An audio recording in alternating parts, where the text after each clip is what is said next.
Hi guys, welcome back with me, Ciao Ciao 2025. I'm make sure that I'm recording. Yes, I am. Now, with me again with this Excel file that we do in the drop-down list. This time I want to talk about how to lock and hide your formula. For example, we have this dashboard. It's usually in the practical sense. In real life application, lock is used on dashboard or tools. For example, if we choose this rule, I don't use the dashboard yet. Well, let's make the dashboard here. Let's just put this guy name, give the stat like what stat we have, or in charm form leader here. Let's put some random number here.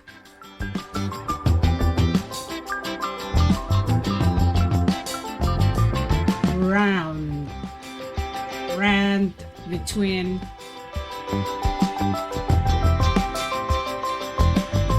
going to put value to 16, not 16, 30 to 99.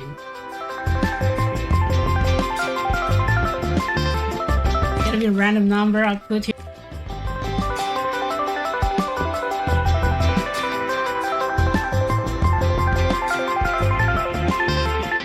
Yeah. Let's just assume that the choices will be is list B. We're going to VLOOKUP from here for all the number in this location using names. I know it's not ideal to using name, but yeah, assume this is a primary numbers or a unique value. Yeah, we put this 2 because yeah, we're going to use this VLOOKUP. Learn from VLOOKUP. We put this number 2, 3, 4, 5, 6 to make it easier to VLOOKUP.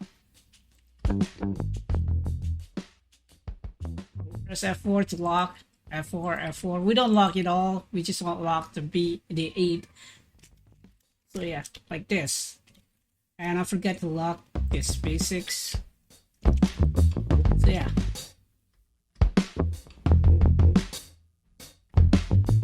Okay. And voila. This is the dashboard, and usually we just hide this. Okay, we want to hide this formula, and we don't want people to edit it. For this validation, we could use validation to force people follow what we want. So no random thing. This work with validation, but what about this? You know, people could change it whatever they want, and they could actually change the formula too. And if we don't want that, there's something we could do that is lock. How to lock and hide? For example, I want to lock this value so no one could change this. It's very easy. By default, we use right click and then format cells protection. By default, lock is already activated, but there's a but here that you need to manually activate the lock by select review in the ribbon and choose protect set, and this is what you want the lock to do. You know, you could always just select, lock, and unlock cells. That's all you could do. You cannot format it or delete column or stuff. Yeah, like example, let's activate the lock. And you could use password here. For example, I'll use this password. If you don't want to use password, you know, just don't put it any. Now it's locked, you know. You cannot change anything, including this. Because by default, everything is locked. And you could see the formula too, but you cannot edit it.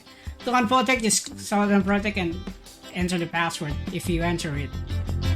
We don't want this to be locked, so let's format this and select deselect the lock.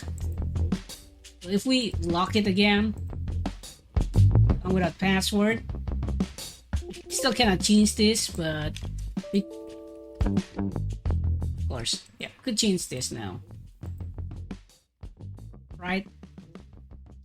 And if you want to hide the formula so people don't know how you count things, maybe because it's a secret, or maybe because you simply don't want people to know and replicate your work, you could just now, okay, unprotect, because there's no password. It's not requiring password. Just format cell again, and this time do the hidden things.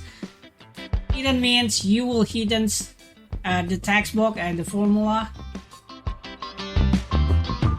For example, if I hidden this,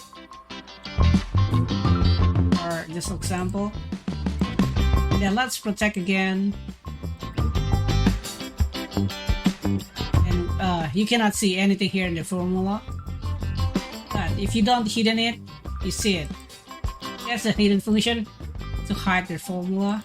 Let's unprotect again, and this time, if you want to do the protect it and not let people select the lock cells, you can only set select the unlock cells. You could do that too. So yeah, this force